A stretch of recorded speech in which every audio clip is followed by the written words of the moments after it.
கர்த்தருக்கு ஒப்புவித்து அவர் மேல் நம்பிக்கையாயிரு. அவரே காரியத்தை வாய்க்க பண்ணுவார். சங்கீதம் 37வது அதிகாரம் 5வது வசனம். நம்முடைய வாழ்க்கையின் திட்டங்கள், எதிர்காலம், பிரச்சனைகள் எல்லாவற்றையும் தேவனிடம் ஒப்படைக்க வேண்டும் என்பதை குறிக்கிறது. நாம் எல்லாவற்றையும் கட்டுப்படுத்த முடியாது. ஆனால் தேவன் எல்லாவற்றையும் அறிந்தவர். அவர் மேல் நம்பிக்கையாயிரு. ஒப்படைத்ததற்கு பிறகு சந்தேகம் இல்லாமல் முழு விசுவாசத்துடன் இருக்க வேண்டும். தேவன் என்ன செய்கிறாரோ அது நல்லதற்காகத்தான் என்ற விசுவாசம் வேண்டும். அவரே காரியத்தை வாய்க்க பண்ணுவார். நம்மால் முடியாததை தேவன் செய்து முடிப்பார். சரியான நேரத்தில், சரியான வழியில் நமக்கு பயனுள்ள முடிவை அவர் தருவார். நீங்கள் உங்கள் வாழ்க்கையை தேவனிடத்தில் ஒப்படைத்து விசுவாசத்துடன் அவரை முழுமையாக நம்பினால் நீங்கள் எதை குறித்தும் கவலைப்பட வேண்டியதில்லை.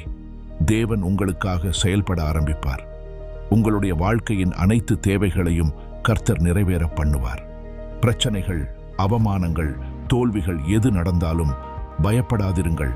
கர்த்தரிடத்தில் சொல்லுங்கள். உங்கள் துக்கத்தை சந்தோஷமாக மாற்றுவார்.